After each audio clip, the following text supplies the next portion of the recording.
ورحمة الله وبركاته. الحمد لله الذي بنعمته تتم الصالحات وبفضله تتنزل الخيرات والبركات وبتوفيقه تتحقق المقاصد والغايات. اللهم صل وسلم وبارك على سيدنا ومولانا محمد وعلى آله وصحبه أجمعين, amma ba'd. Hadirin jamaah sekalian yang dimuliakan Allah, pada pertemuan kali ini biasanya kita membahas tentang tauhid. Cuman karena dalam suasana Ramadan, dalam suasana berpuasa, kita akan membahas berkaitan dengan Ramadan atau ibadah puasa. Kita akan melihat salah satu daripada maqasid atau tujuan besar, tujuan utama daripada pensyariatan ibadah puasa. Sehingga ibadah puasa yang kita lakukan lebih bermakna dan lebih memberikan hasil dalam diri kita dalam menjalani kehidupan, khususnya dalam melakukan ibadah dan ketaatan kepada Allah. Di antara maqasid atau tujuan utama atau tujuan besar daripada pensyariatan ibadah puasa adalah untuk melatih kita untuk ikhlas dalam beribadah kepada Allah. Karena ikhlas adalah kualitas tertinggi suatu ibadah yang dipersembahkan oleh seorang hamba kepada Allah. Bahkan ibadah itu bisa menjadi tidak sah, suatu ibadah berpotensi tidak sah kalau tidak dilakukan dengan ikhlas. Allah berfirman dalam Al-Quran, "Wa ma umiru illa liya'budullaha mukhlishina lahuddin." Tidaklah mereka manusia tidaklah diperintahkan mereka manusia itu melainkan untuk beribadah kepada Allah. Liya'budullah, beribadah kepada Allah, mempersembahkan ibadah kepada Allah. Tapi apakah cukup dengan ibadah saja? Tidak. Mukhlishina lahuddin, ibadah yang dilakukan mukhlisin, dalam keadaan ikhlas. Artinya kalau liya'budullah saja tidak mukhlisin berarti tidak cukup. Jadi liya'budullah kemudian mukhlisin, beribadah dan ikhlas dalam beribadah. Sehingga kita melihat dalam hampir seluruh ibadah dalam Islam itu membutuhkan kepada niat. Dan dalam niat itu sebagian bahkan menyebutkan wajib memasukkan di dalamnya lillahi ta'ala. Walaupun sebagian lain mengatakan sunat lillahi ta'ala. Misalnya seperti kita mau salat, wajib niat. Misalnya subuh, usalli fardhas subhi raka'ataini adaan ma'muman lillahi ta'ala. Walaupun secara hukum fikih kita dalam mazhab Syafi'i yang wajib cuma 3, qasad, arad, ta'yin. Sedangkan lillahi ta'ala itu sunat. Tapi sebagian pendapat yang lain mengatakan lillahi ta'ala itu wajib. Sengaja saya salat subuh 2 rakaat secara ada tunai, artinya bukan qadha. makmuman misalnya sebagai makmum lillahi ta'ala, hanya untuk Allah. Jadi dan bukan hanya dalam salat, dalam niat puasa juga penyebutan lillahi ta'ala disunatkan dalam semua, bahkan sebagian ulama mewajibkan. Sebagaimana disebutkan dalam kitab Fathul Mu'in, kitab I'anah ya. Jadi khurujan minal khilaf disunatkan untuk menyebutkan lillahi ta'ala. Ini tujuannya apa? Agar semua ibadah yang kita lakukan itu betul-betul untuk Allah, tidak untuk selain Allah. Nah, namun ini kan teori, arahannya seperti itu dalam Islam. Tapi pada faktanya banyak saat ibadah itu dipraktekkan atau dilakukan, dia tidak sesuai dengan bunyi niat.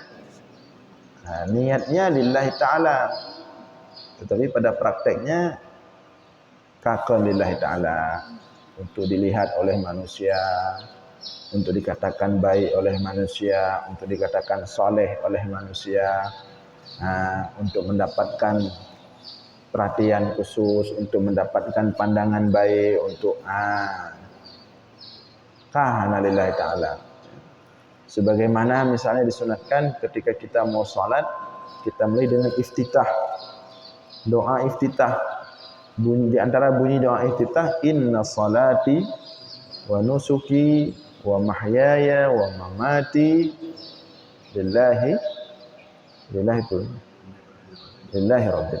Sesungguhnya salatku, ibadahku, wa mahyaya, hidupku, wa mamati, matiku, lillah. Aku persembahkan semuanya total untuk Allah. Total untuk Allah. Nah, jadi ikhlas ini wajib dalam setiap ibadah. Ikhlas ini wajib dalam setiap beramal. Bahkan dia kalau umpama kita ruh dengan jasad, maka ikhlas dalam beramal adalah ruh amalan itu, jasadnya adalah amalan. Artinya menyohana roh dan udip badan. Demikian juga ibadah, menyohana ikhlas, hana makna. Hana kira udip, hana ikhlas. Jadi oleh karena itu, ya baru terang, perlu ikhlas. Namun seperti kita katakan tadi, ikhlas ini saat kita wujudkan dalam bentuk perbuatan, dia kadang-kadang sulit. Kenapa sulit?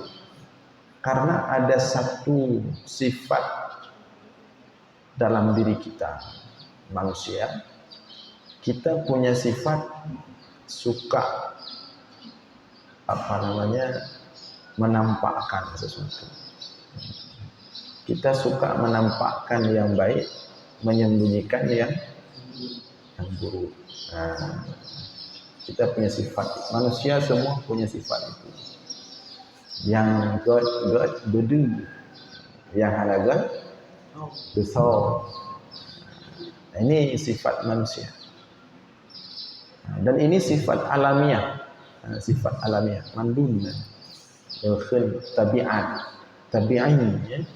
Semua manusia punya sifat itu. Ingin tampil, ingin dipuji, ingin muncul, ingin nampak, ingin dilihat. Punya sifat seperti itu. Maka dari sifat inilah kemudian timbul berbagai macam masalah. Kalau ada yang bertanya, lantas apa bahayanya sifat riya itu? Apakah gelaran sifat riya dalam Islam? Itu efek bahayanya. Efek bahayanya, dia membuka pintu untuk seseorang itu dalam melakukan kebaikan tidak kepada Allah. Atau paling kurang tidak sepenuhnya kepada Allah. ngebuka pintu untuk itamang makhluk. Ya. Kepa semayang ke Allah. Tapi naik tamang bacut lam ke Allahnya mengada lah segala teruk masjid. Niatnya mengada bakso tu ni. Jadi mengada baru. Paling kurang ke buka pintu kena. Ya. Menyong melintek mengada bak tuan. Menyong tuan lah ya je mengada bak melintek. Menyong tetangga mengada bak tetangga. Guru mengada bak murid, murid mengada bak guru. Walaupun kadang-kadang memang kita katakan dia untuk Allah. Cuman ketika ada timbul riak, dia membuka pintu. Di samping Allah masuk makhluk. Terserah makhluk itu siapa. Seperti tadi kita sampaikan. Nah, ketika pintu masuk makhluk itu terbuka, walaupun ubud, maka hasilnya dia tidak sepenuhnya beribadah kepada Allah. Maka bukan syirik khafi. Syirik tapi tersembunyi, ubud. Apakah makna, apakah bukan syirik khafi atau tersembunyi? Memang yang utama ke Allah, tapi karena lain. Ya. Tapi kalau pada tingkat Allah tidak sama sekali dia niatkan, itu sudah sepenuhnya. Yang kan syirik khafi ni, kan syirik ubud, kan syirik raya. Jadi karena manusia punya sifat hubbus syuhrah. Kalau kata Imam Ghazali dalam Ihya, suka dikenal, suka diberikan tempat, kedudukan, dipuji, diperhatikan, maka ikhlas ini menjadi tantangan berat. Tapusong but God nyanhe manusia. Pusong menyembunyikan amalan baik itu berat bagi manusia. Kenapa berat? Dia melawan dirinya. Dirinya itu ingin orang lain tahu dia berbuat baik. Nasifut dalam diri manusia, godnya naga mutrika. Nasifut ada sifat orang ingin orang tahu dia bersedekah. Manusia ketika naik sembahyang tahajud, naik terbersit dalam arti benar orang tepa godnya nak tahajud. Itu manusia. Godnya ke sembahyang duha, nak terbersit lah ti benar so tepa hidung nak sembahyang duha. Belum sampai kampung dia punya cukup bahagia, cukup mengajar je kopi. Sifatnya manusia. Baik orang agama, lebih-lebih original. Original kerana memang apa kendala dipuji. Tak hana tajuk. Pengen apa penting puja juga. Puja dia juga, lebih puja dia katil, terang puja lagi. Jadi manusia punya sifat itu. Sehingga ketika kita ingin mukhlishina lahuddin, ini berat sekali. Untuk ikhlasnya berat, ini tantangannya.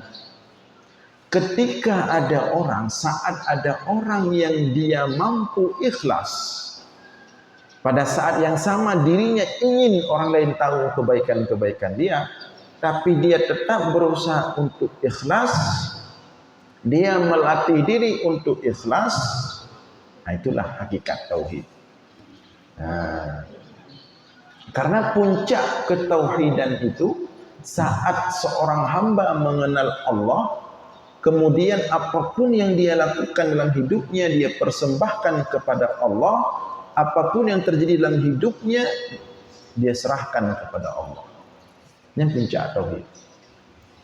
Tapi untuk mendapatkan sampai kepada puncak itu berat.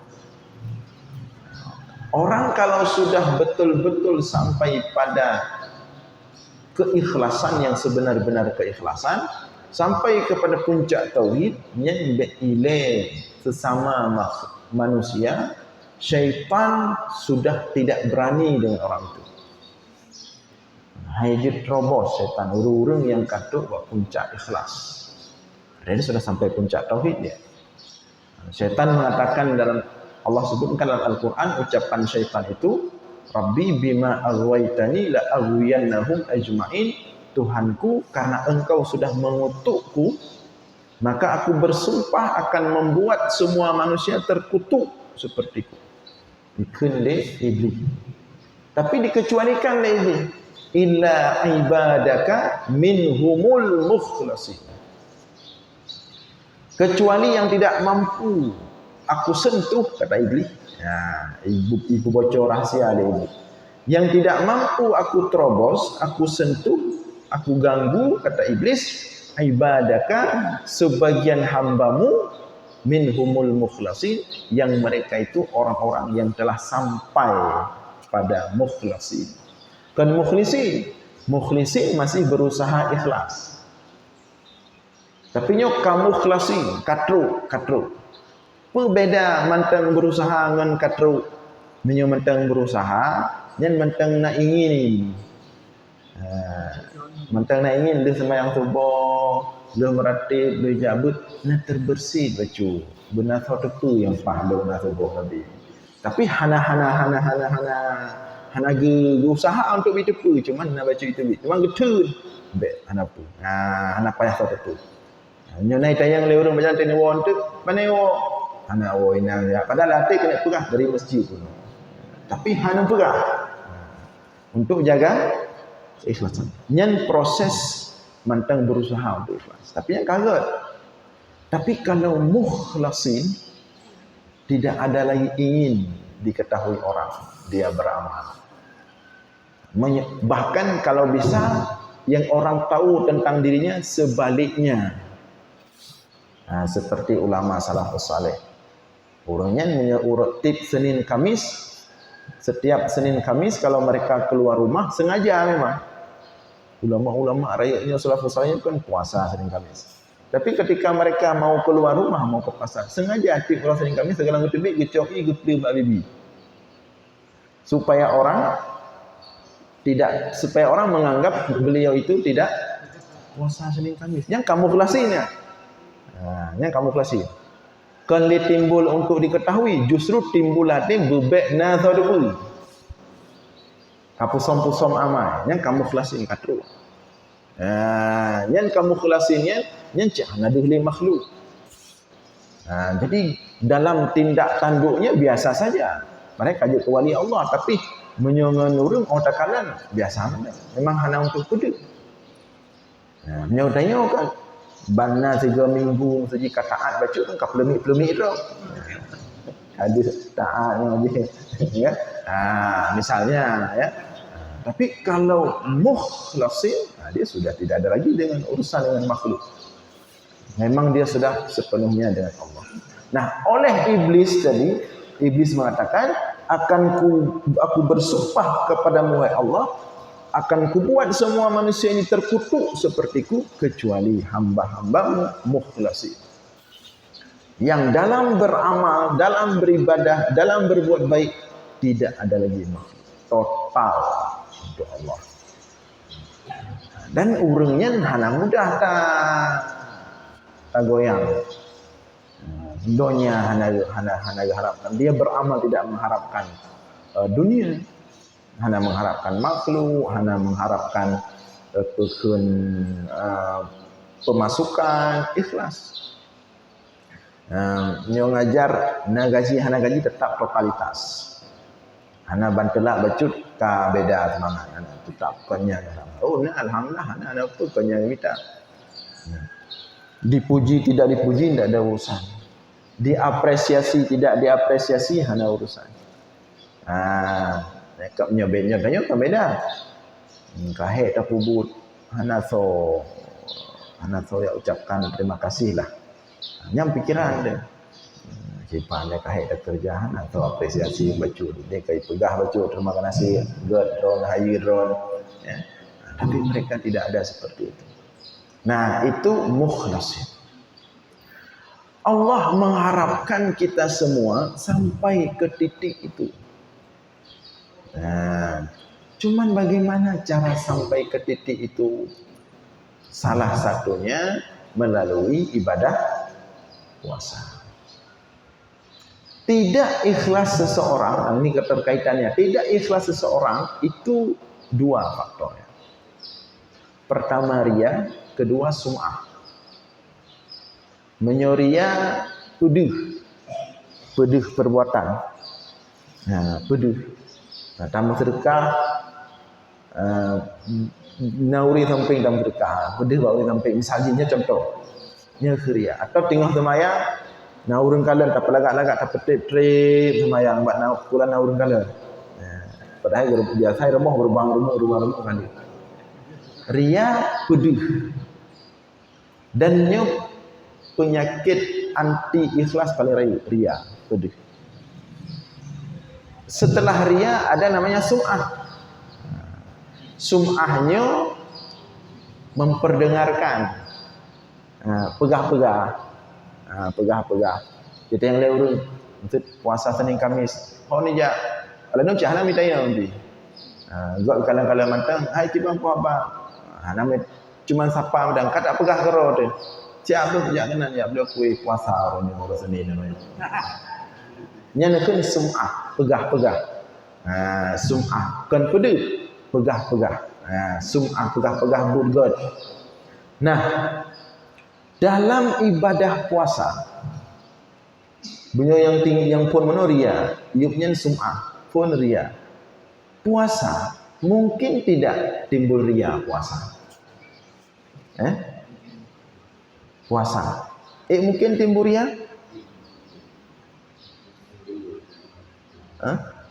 Pak hidup puasa. Ria mungkin timbul bak puasa. Jid tak pedih puasa ya? Gimana cara tak pedih puasa?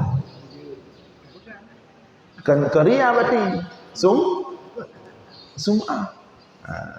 Ria hanya puasa hanya pedih. Gimana pedih puasa?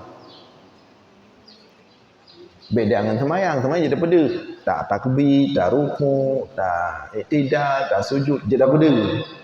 Tamu sedekah jadi pedih. Jadi pedih. Dikuji dalam sedekah jadi pedih. Pengen jadi pedih. Nya puasa gimana pedih?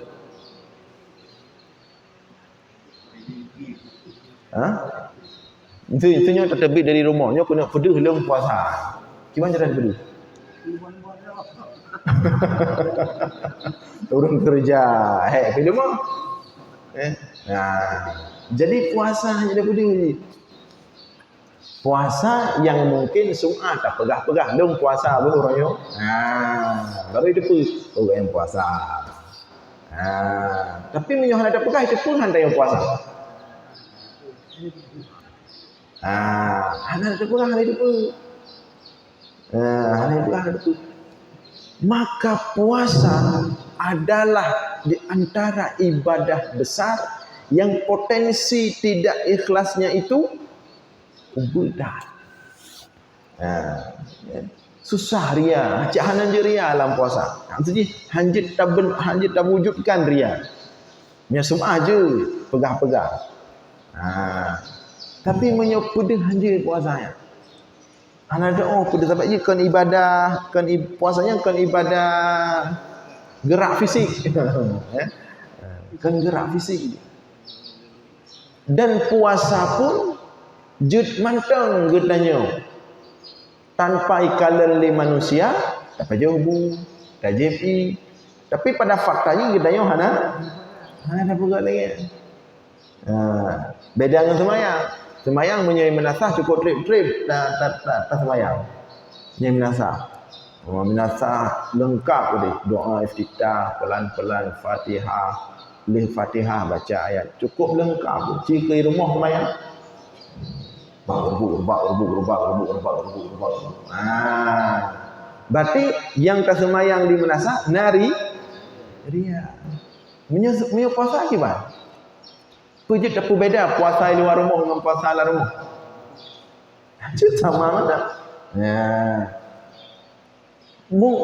Pekan ancaman Ikhlas dalam puasa cuman sum'ah bagai. Cuman menyusum'ah ini hanya sekuat ria. Sebab sum'ahnya orang tak pegang. Bisa ipatih, bisa tajak bak kena kupi dia berah. Kenapa saganya agak tengok-tengok baca berkelam tahajud.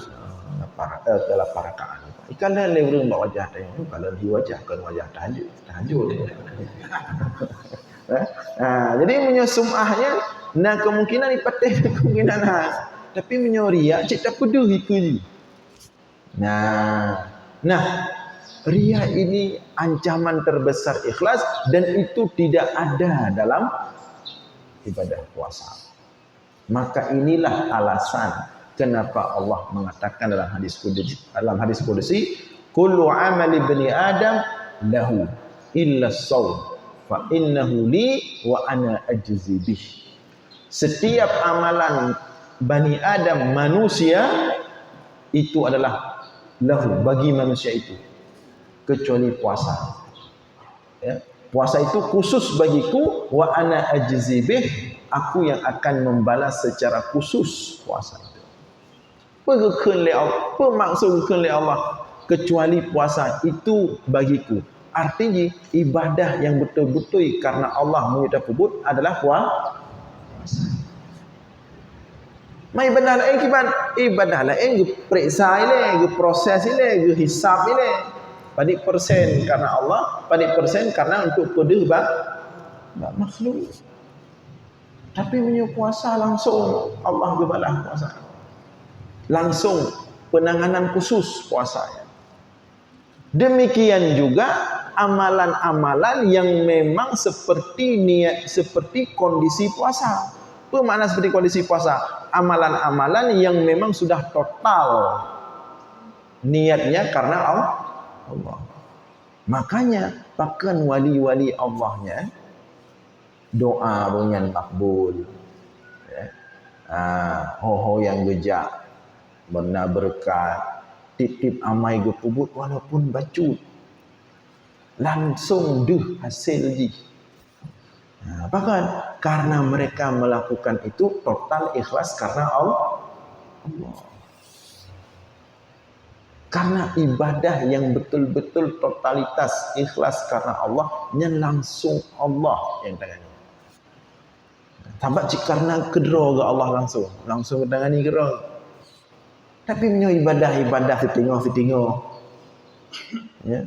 Setinggal ke Allah, setinggal ke makhluk atau 80% ke makhluk, 20% ke Allah. Ini kira-kira Allah gukun malaikat katulis juga kebah dia. Tulis ju catat aju, adanya kebah dia tak periksa orang akhirat. Panena ya. Cik Ria so rumah. Dia sudah kalau lagai saleh muka likut panena penyakit dia. Atau salah-salah lagi dalam hadis, amalan yang tidak dilakukan totalitas sepenuhnya karena Allah dilempar balik ke muka orang yang beramal. Yang menyo amai-amai yang hanya sepenuh jih kepada Allah. Tapi menyo amai-amai yang sepenuh jih kepada Allah wa ana ajzibinya langsung. Langsung ke tangan Allah. Nyo kelung. Nyo kan kelung. Kedih ni. Nyo kelung. Nyo kan. Dan itu kita temukan dalam banyak hadis. Apakah itu setingkat ulama, setingkat syuhada, menyujud ke ulama agaknya kan karena Allah kudih hang cak oleh Allah. Demikian juga orang syuhada, kalau dia berjihad bukan sepenuhnya karena Allah kudih. Maka kenalah hadis Muslim kan. Yang pun pertama neraka adalah syuhada. Orang syahid. Yang di dalam dunia syahid. Yang kedua pertama neraka adalah ulama. Bukan gehai oleh Allah syuhadayan. Drone tu syahid jihad. Ya wahai Allah. Lalu syahid jihad awal dalam dunia. Nyok kajit merempok hasil ya Allah. Lebih ke surga. Gehai oleh Allah. Kadzabta, kamu pendusta. Kamu berjihad dulu untuk dikatakan hebat, untuk dikenang, untuk dikatakan pahlawan, untuk dibesar-besarkan, diagung-agungkan. Untuk perlai ke makhluk kan kamu rempah awal dalam dunia. Kan perlai ke lu. Sekarang cok yang kamu rempah dalam dunia ke di neraka. Habis tu dipanggil nya dia, hei ulama. Ranpa. Dai Allah awai urang malam hana dengar kulit kitab baca kitab bacanya je alinya urang malam temubut subuh je boleh jaya temubut kalau go tadi tanya je kan hana nyo demi tapat ilmu nauzubillah keun oleh Allah kadzabta engkau pendusta. Engkau menuntut ilmu untuk dikatakan alim, untuk dipuji, untuk dibesarkan, untuk dicium tanganmu. Bolak-balik dah. Untuk di ini, untuk di itu. Kamu rempaknya maju dalam dunia. Kan bukan aku yang kau cari. Kadzab dan kau pendusta. Kodif. Yang maksud amalan-amalan lain hana langsung kepada Allah. Mantang panjang urusan ini. Proses dari orang akhirat. Kadang-kadang betul-betul je ke amal, kadang-kadang hanya ke amal. Illa shaum, kecuali puasa. Punya puasa wa ana ajzibi. Saya langsung yang akan membalas. Maka ya, dari puasa ini kita belajar untuk agar semua amalan kita yang lain juga seperti puasa. Ya, benaria bahkan lagi puasa hanya terperia, ada orang peria puasa. Dan lebih-lebih lagi juga tidak boleh kita riakan, tidak boleh kita sum'ahkan. Mulailah kita gitanya baru ikhlas dalam beramal. Karena beramal ini ada naik kelas juga.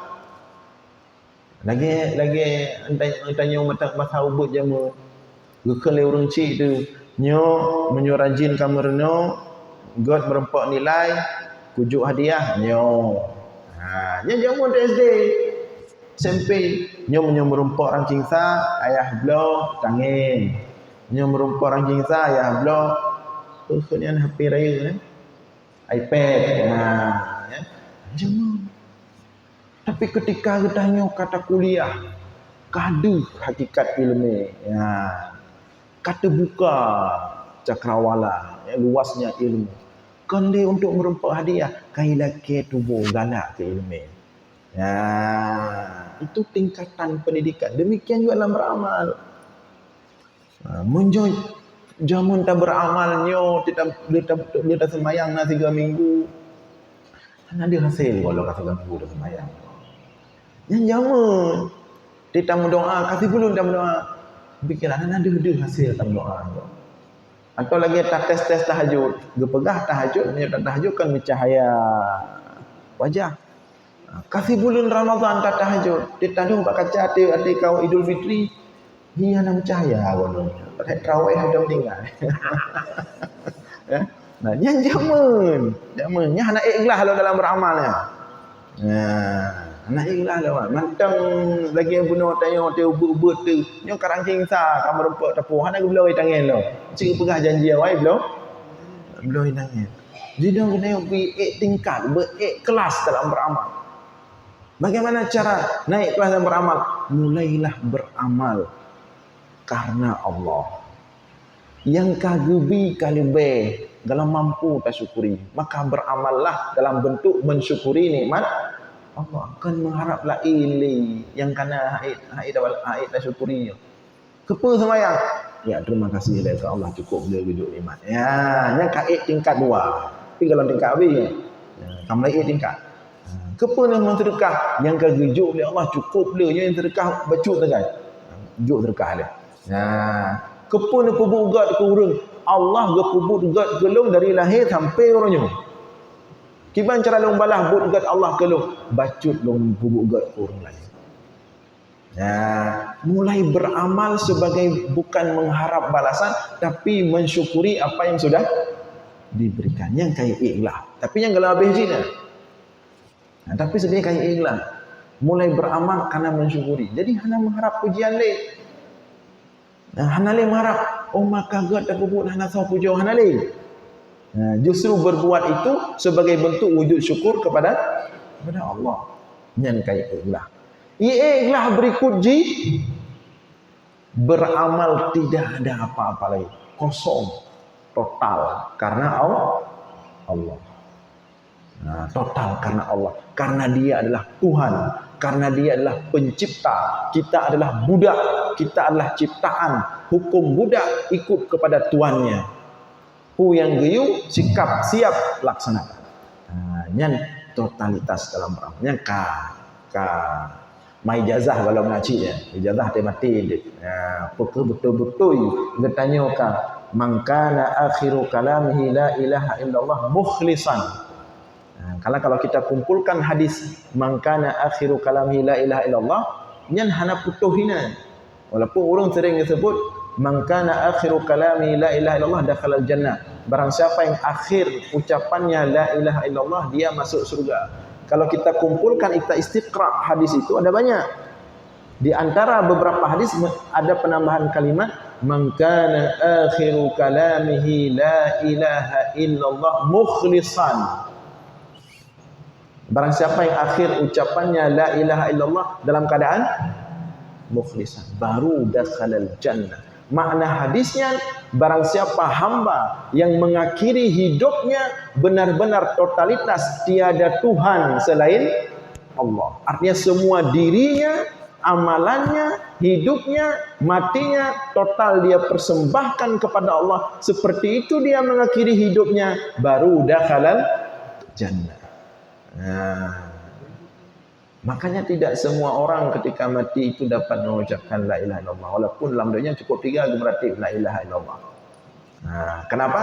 Karena mukhlisan tadi tidak ada.